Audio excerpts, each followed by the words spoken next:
What's going on, you guys? This is Madam, and I'm coming back to you again.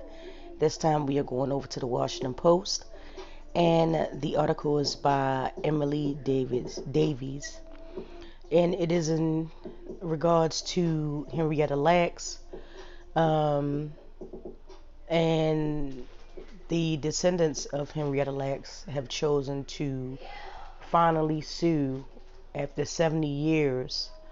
The article said 70 years ago, Henrietta Lacks' cells were taken without consent. Now her family wants justice.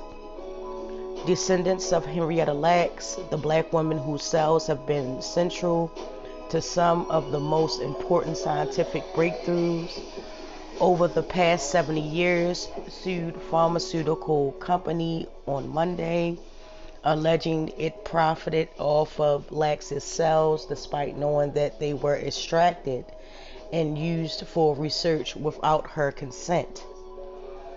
The lawsuit filed in federal court in Baltimore accuses Thermo Fisher Scientific of using Lacks' cells without approval from or payment to her family members, thus depriving them of billions of dollars.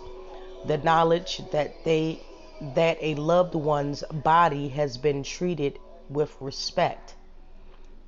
It asks the court to order the biotech corporation to relinquish the profit made from Lacks' cell line and give it to her family.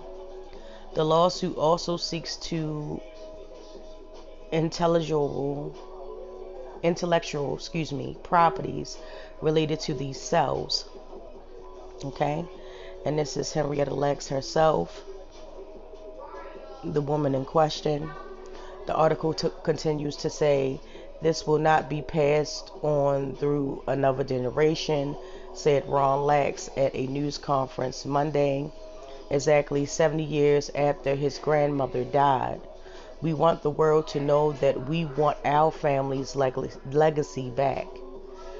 Thermo Fisher Scientific headquarters in Massachusetts did not respond to requests for comment. The company generates approximately $35 billion in annual revenue, according to its website. The lawsuit charges the company with treating Henrietta Lacks' living cells as cattle to be bought and sold. This dispute originated in what the lawsuit called a racially unjust medical system.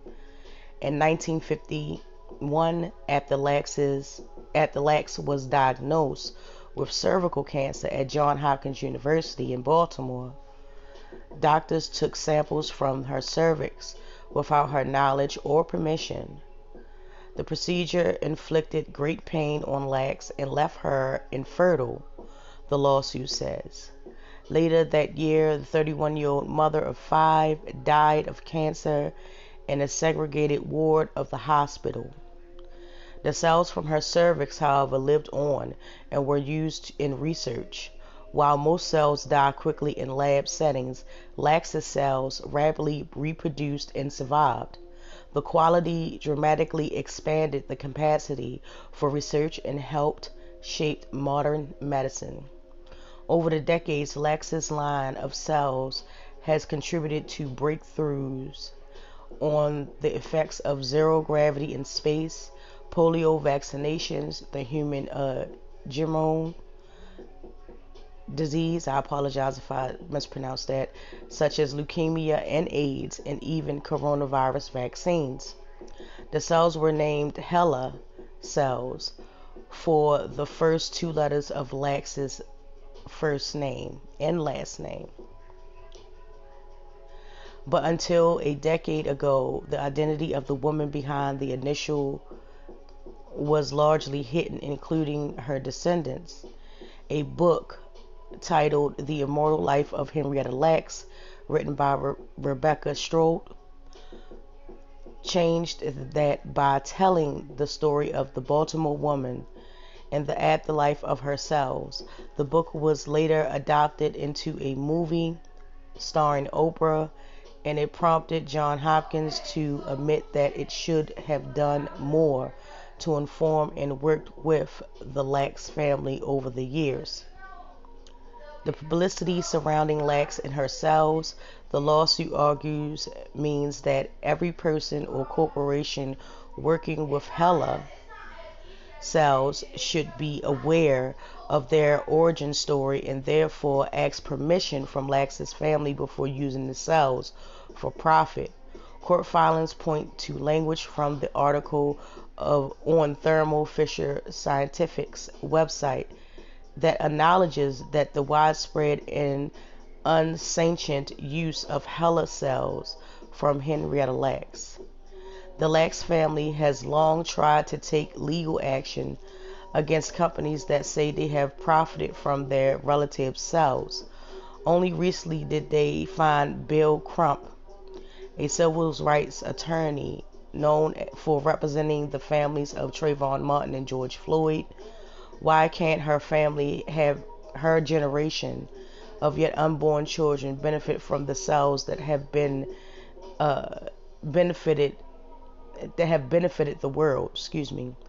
Crump said at Monday's news conference, calling on corporations to follow through on the social justice commitments that they made after the Floyd murder. Crump said Crump said he expects that there will be claims against other companies that have allegedly profited from the cells. Johns Hopkins has said it or sold it or profited from the cell line. But Crump still calls on the hospital to give the family justice. The university did not immediately respond to comment on Monday. Okay? And that is the offer right there. Emily Davies. Okay? And I'ma just say, I mean, it's been a lot of red tape. It's been a lot of, stuff which they should have been did it. It's no secret that, her cells help pioneer some of the world's medicines and vaccines that people now use today. The furthering in cancer research, not just for the type of cancer that she has had, but for different types of cancers, different types of medicines, vaccines, just to name a few. If you want, you can always go and Google that. And they never gave that woman her proper due. They never gave that woman her just due. And I just feel anyone, regardless if they made a movie, regardless if they, used her cells or anything. As far as the movie, allegedly, I do not know if they got the permission to actually make the movie about Henrietta Lacks.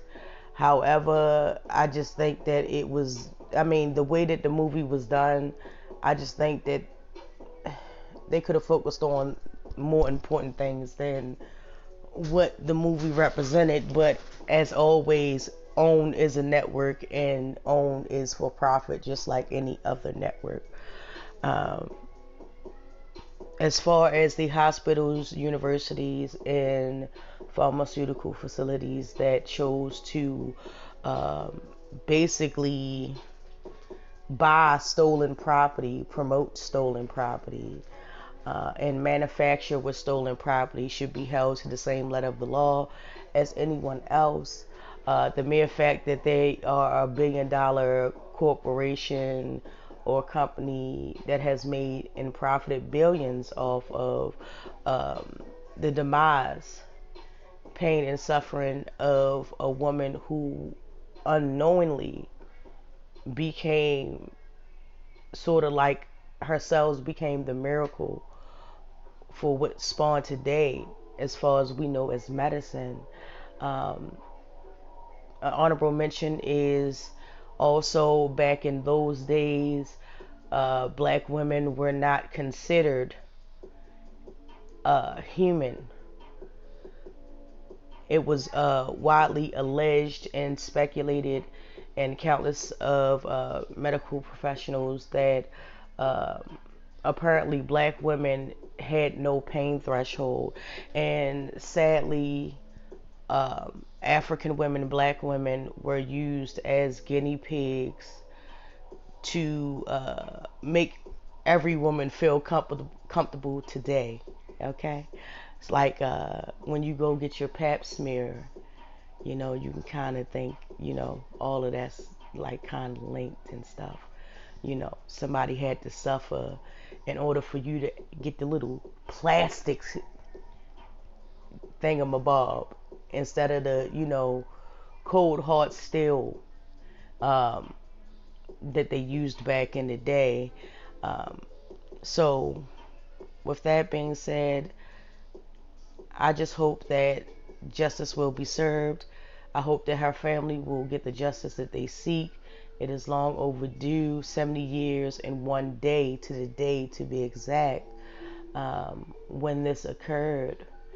And her family has not gotten any recognition. Of course, they'll write books. Of course, you know, Oprah will jump on it, you know, make a movie and stuff like that. But my question would be, has any of these people allegedly, all this is alleged, has any of these people really championed um, or took the steps or gave advice to where her family would be able to reclaim their, you know, loved ones' cells and be able to have say over what those cells are used for. Essentially, they took away her right to choose. They took away the family's right to choose. And I just think that it's time for them to pay up. It'd be Johns Hopkins. And also, I read in another article, the Baltimore Sun, that it is over 100 defendants in this lawsuit. So as soon as any information becomes available, I will most definitely, as always, keep you updated on that. And hopefully they won't get railroaded uh, in these proceedings. I hope it will be fair and just. Okay. And as always, I would love you to drop down in the comments. Let me know how you feel about this story. Um, you know, if you are a cancer survivor, how does it make you feel knowing that in a period of time in history, as a woman um, of color, you know, you were experimented on, you were, you know, test dummies, test subjects, um, endured many things so that so many people can benefit from it, and has been for the last couple of decades. Okay. Um, don't forget to comment, like, subscribe, and share. And with that, I will definitely get back with you in the next video.